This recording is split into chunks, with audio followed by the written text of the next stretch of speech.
Hidayatus Salikin. Jadi ini pengantar bagi orang yang mau menempuh suluk. Coba kita lihat sedikit beberapa wawasan dari Hidayatus Salikin. Jadi itu untuk membereskan diri kita dulu. Ada maksiat lahir.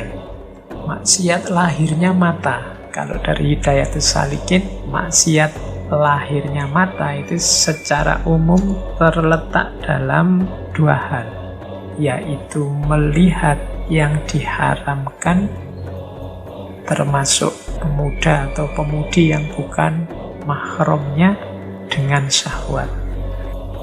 Penting kata-kata dengan syahwat itu.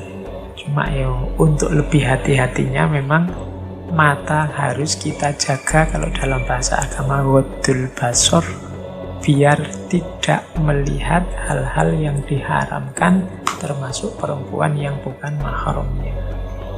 Ya semakin banyak kita melakukan maksiat mata, ya semakin gelap mata kita.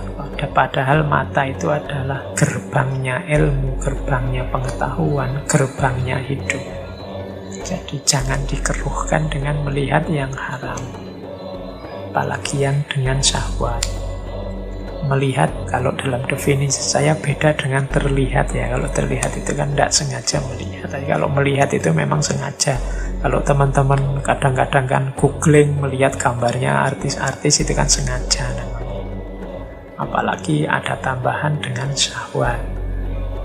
Maka lahirlah maksiat lahir, zahirnya mata. Yang kedua, maksiat zahir itu melihat orang lain, melihat muslim lain untuk maksud menghina dan mencari aibnya. Jadi bayangkan ya, belum menghina, belum mencari aib, tapi maksudnya saja. Misalnya kalian melacak jejak digitalnya temanmu ini untuk mencari salah-salahnya di mana. Nah, itu termasuk maksiat zahirnya mata. Biar kamu bisa posting tentang kejelekan-kejelekannya. Nah, itu termasuk maksiat zahirnya mata. Hari ini kan sering kita begitu terhadap kelompok yang tidak kita sukai, orang yang tidak kita senangi, bahkan mungkin ulama atau ustadz yang kita benci. Itu kan kita memfollow dia untuk mencari kapan dia salah, kapan dia keliru, kemudian kamu serang. Aktivitasmu mencari-cari itu menurut saya termasuk melihat orang muslim dengan maksud menghina dan melihat orang muslim tentang segala aibnya. Ini termasuk maksiat mata. Maka ya teman-teman harus hati-hati. Hari ini memang susah kita menghindari ini, tapi kalau kita bisa sedikit tirakat, sedikit berusaha untuk menjernihkan pandangan mata kita dari maksiat-maksiat itu, insya Allah nanti manfaatnya akan kita rasakan. Selanjutnya ada maksiat telinga. Maksiat telinga itu ringkesnya jangan mendengar apapun yang dicela oleh syarak. Misalnya apa? Mendengar orang ghibah, mendengar orang ngomong tentang orang lain, kejelekan-kejelekan orang lain, aibnya orang lain. Kita kan kadang begitu. Tidak ikut ngomong sih, tidak ikut posting, tapi ya mengikuti postingan-postingan, mendengarkan postingan-postingan. Itu mirip dengan ini, mendengar orang ghibah. Saya itu Pak, kalau di grup WA tidak pernah komen kok Pak, tidak pernah ngomong. Saya cuma baca saja, mengikuti saja. Orang melecehkan ini, orang menghina itu, ngerasani ini, ngerasani itu. Ini sama, maksiatnya telinga. Mendengarkan orang ghibah. Kalau memang mampu, kurangilah, syukur-syukur bisa tinggalkanlah yang seperti itu. Bahkan Al-Quran kan agak ekstrim mengilustrasikan orang ghibah itu, orang yang membicarakan aibnya saudaranya itu seperti makan bangkai. Jadi mendengarkan orang ghibah itu maksiat zahirnya telinga. Mari kita kurangi. Mendengarkan perkataan keji dan kotor. Ini hari ini banyak mungkin atas nama guyon, atas nama menjatuhkan orang lain, atas nama mewakili kemarahan kita, atau kadang-kadang iseng saja untuk menunjukkan bahwa kita ini gaul. Terus banyak orang mengekspresikan diri dengan kata-kata kalimat yang mungkin konotasinya tidak bagus. Dan itu telinga kita sering sekali kemasukan itu. Kemasukan kata-kata yang keji dan kotor, kata-kata yang tidak bagus tadi. Itu termasuk maksiat zahirnya telinga. Jadi teman-teman, kalau memang menurut perhitunganmu forum ini akan banyak bertaburan kata-kata yang tidak bagus, mending ditinggal saja. Atau kalau ketemu teman ini, mesti kalimat-kalimatnya tidak jauh-jauh dari situ, ya kalau bisa, kalau memang mungkin dijauhi dulu sementara. Biar apa? Tidak membuntukan telinga kita, mengeruhkan kejernihan pendengaran kita. Karena kalau telinga kita terlatihnya hanya untuk mendengar yang tidak penting, yang buruk-buruk, yang keji, yang kotor, yang hibah, khawatirnya tidak peka lagi untuk mendengarkan kebenaran. Sama seperti mata tadi. Kalau matamu, tidak enak ya bilangnya matamu, kalau penglihatanmu kamu biasakan melihat hal-hal yang tidak penting, tidak baik, yang maksiat-maksiat, dia tidak akan terlatih untuk melihat yang bagus-bagus, yang jernih-jernih, yang kebenaran-kebenaran. Karena manusia itu kan tergantung apa yang dia biasakan, termasuk matanya, termasuk telinganya. Maksiat telinga juga tolong dibatasi untuk mendengarkan hal-hal yang batil atau sia-sia. Hal-hal yang iseng, senda gurau yang berlebihan. Nah, itu termasuk maksiatnya telinga. Juga mendengar orang yang ngomong tentang yang buruk-buruk, tentang kejahatan manusia. Ayo kita jaga telinga kita biar tidak banyak diisi hal-hal yang kotor dan tidak penting.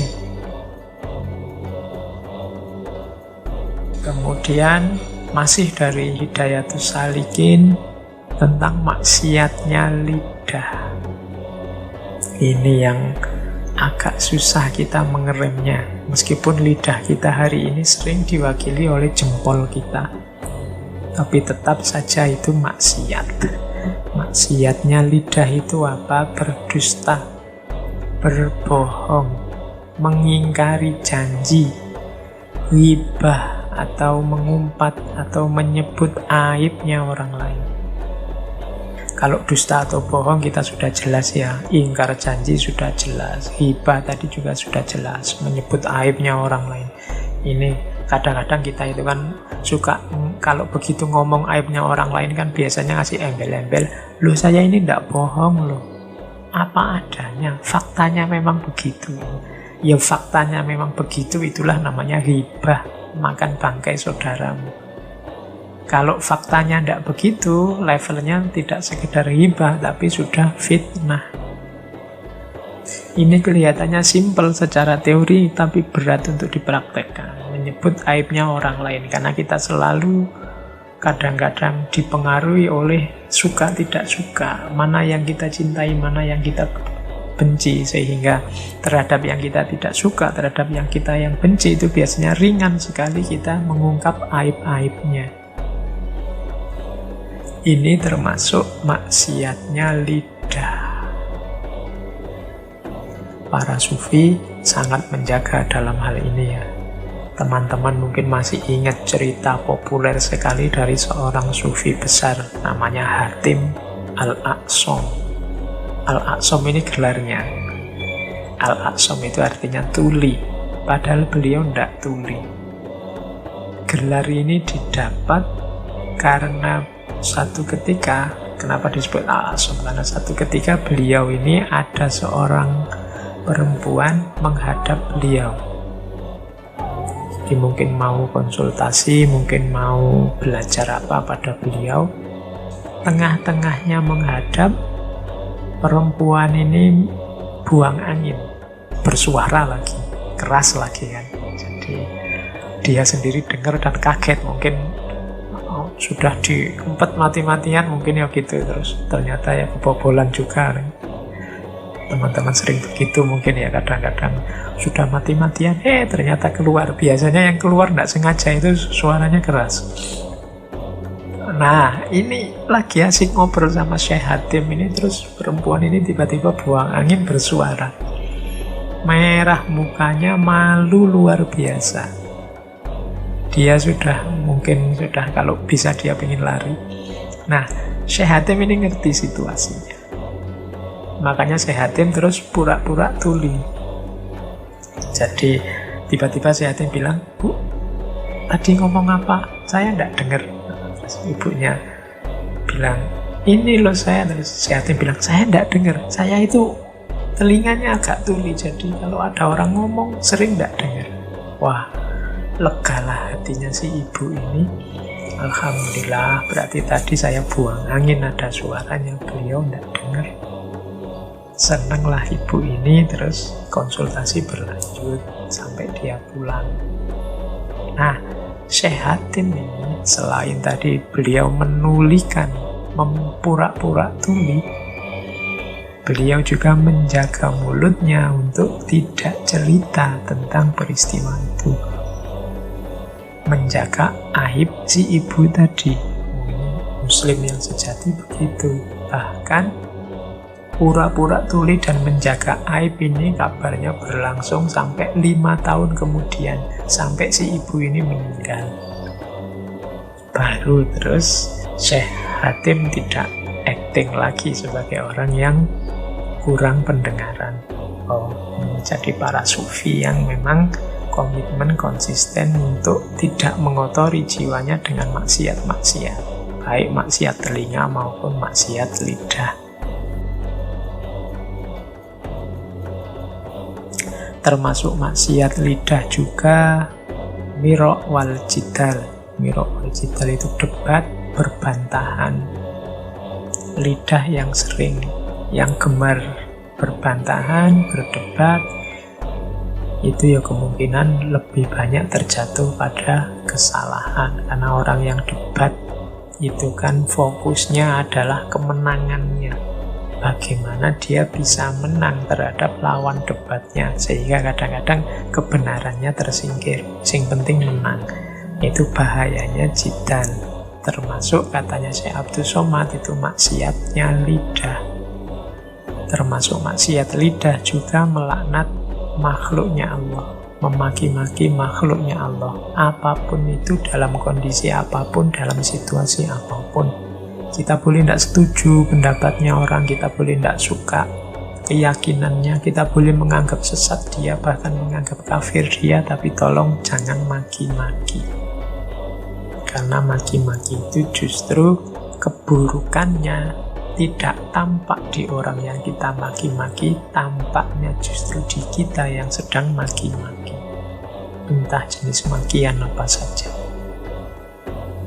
Termasuk maksiat lidah juga adalah mendoakan orang yang menzalimi kita dengan doa yang tidak baik.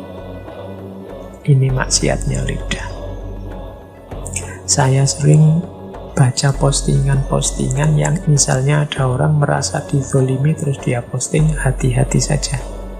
Kan gitu. Karena saya dizalimi maka doaku makbul sekarang. Sombongnya ya. Sudah dizalimi sombong. Nah, terus dia tunggu saja. Biasanya begitu. Nanti engkau akan celaka. Nanti keluargamu akan celaka. Nanti. Dari mulutmu. Kenapa? Karena engkau merasa dizalimi. Terus dari mulutmu keluar harapan, keluar doa yang tidak baik. Ini oleh Syekh Abdul Somad justru dianggap maksiatnya lidah. Nah, mari ayo hati-hati bahwa doanya orang makbul itu dikabulkan, ya, tapi berdoalah tetap yang baik-baik saja. Kanjeng Nabi itu waktu di Taif dilempari batu, ditaburi pasir sampai berdarah-darah, dikejar-kejar, tapi doanya beliau adalah Allahumma hdi qaumi fa innahum la ya'lamun. Ya Allah, beri hidayah kaumku karena mereka ini orang-orang yang masih belum ngerti. Jadi tidak ada caci maki, tidak ada doa untuk keburukan, tidak ada sumpah untuk tunggu saja.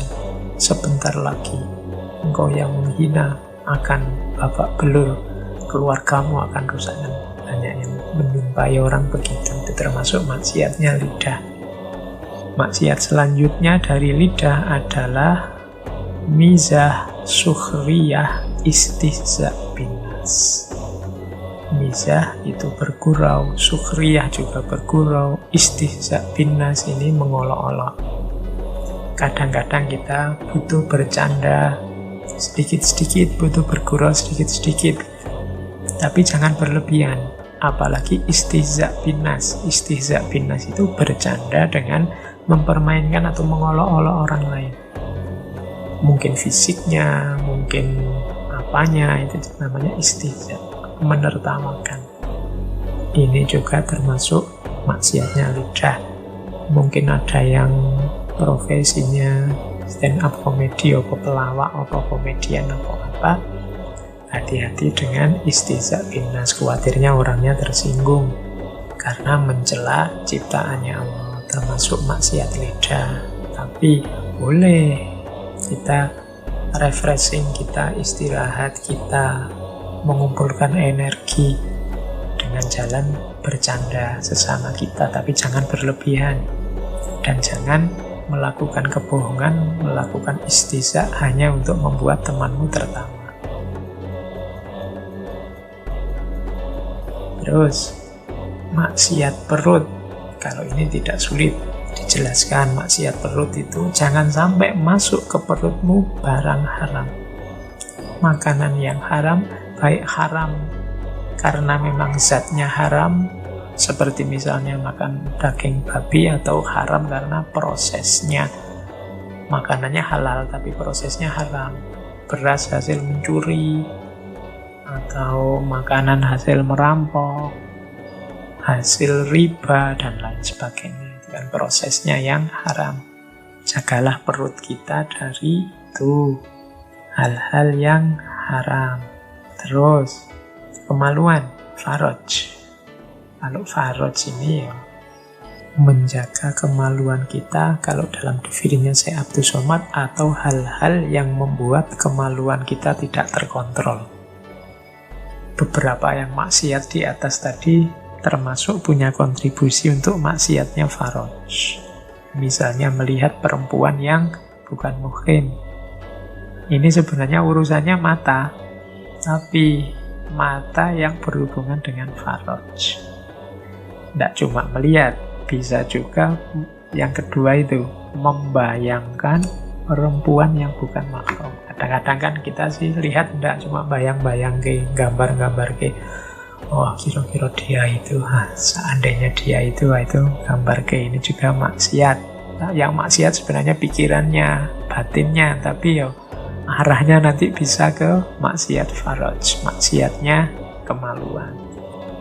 Kemudian juga makan hal-hal yang haram atau syubhat. Ini dalam pertimbangannya Syekh Abdul Somad, perut yang terlalu banyak isinya haram atau syubhat itu mendukung faraj yang tidak terkendali, meningkatkan nafsu syahwat yang tidak terkendali. Maka hati-hati dengan memasukkan yang haram dan yang syubhat ke dalam perut kita. Kemudian yang terakhir, perut yang makan terlalu kenyang. Kekenyangan menurut Syekh Abdul Somad juga bisa meningkatkan nafsu. Kalau nafsunya meningkat kan terus susah terkontrol, karena orang nafsu itu ya bisa menggelapkan matanya. Kadang yang haram juga diterjang karena wis kadung nafsu.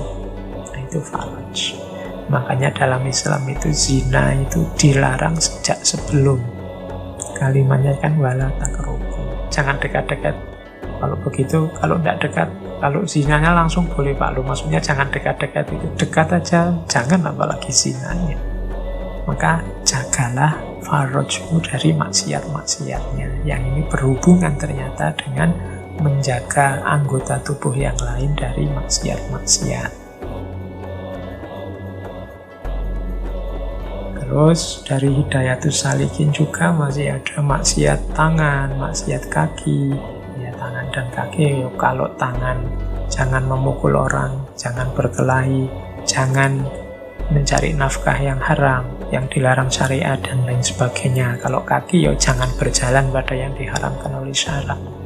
Ada lagi ini dari Syekh Abdul Somad, kaki jangan dipakai berjalan kepada orang zalim. Jadi kalau ada orang zalim, jangan ke sana. Kakimu jangan kamu arahkan ke sana. Ada dua bahaya. Kalau engkau lemah, maka engkau akan dizolimi oleh dia, wong dia orang zalim. Kalau engkau kuat, mungkin engkau akan kerjasama dalam melakukan kezaliman. Maka hindarilah orang yang zalim. Jangan berjalan pada orang yang zalim. Kecuali mungkin teman-teman punya kuasa, punya kekuatan untuk menaklukkan orang yang zalim. Tapi selama belum punya kuasa, belum punya kekuatan, jangan dekat-dekat dengan orang yang zalim. Hanya akan merusak kita. Nah, anggota tubuh tadi semua dalam Hidayatus Salikin namanya maksiat lahir berhubungan dengan anggota tubuh.